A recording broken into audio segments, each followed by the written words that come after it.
With reaction tonight is former House Speaker Newt Gingrich. This is a game that they play, but this is different this time. Is normally a clean CR everybody would go along with. That keeps spending at its current levels while they negotiate out, keeping the government open, new budgets, et cetera. This is a different tactic because this is not your old Democratic Party. Well, look, the simpler way to describe it is this is insanity.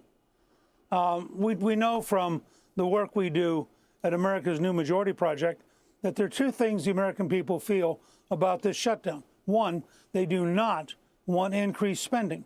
Two, they do not want the government closed. So what do you have? You have the Schumer shutdown where Chuck gets up and says, I'm going to close the government to get more money. Now, that means he's on the wrong side of both issues. This is not easy, but it hit me. I know you have been a New Yorker, so I hope you won't be offended. But it hit me talking to Maria Bartiromo yesterday morning. You have this weird moment where both the House leader and the Senate leader are from New York City, a city so liberal it's about to elect a big government socialist mayor, who you could legitimately call a communist. Their world is all of these weird left-wingers. Now you go west of the Hudson, and you get, for example, to South Dakota with the Senate Majority Leader Thune. You get to Louisiana with the Speaker of the House, Johnson. They're different worlds. And I think literally Schumer and Jeffries are just totally out of touch with America. Is it they that are out of touch with America, or, well, I think they are. I think they bought into the radicalization of their party. But they also know that they're leaders in name only, that they really are not the power brokers that maybe they once would have been. They're not Harry Reid. They're not Nancy Pelosi. They don't have a tight grip on their caucus. If anything, Chucky's hanging by a string. Hakeem, he's got a little more consolidation of power, I would argue. But the reality is Chuck Schumer's probably not going to make it. I mean, he's looking at his final days as being the leader in the Senate, in my view. Your thoughts?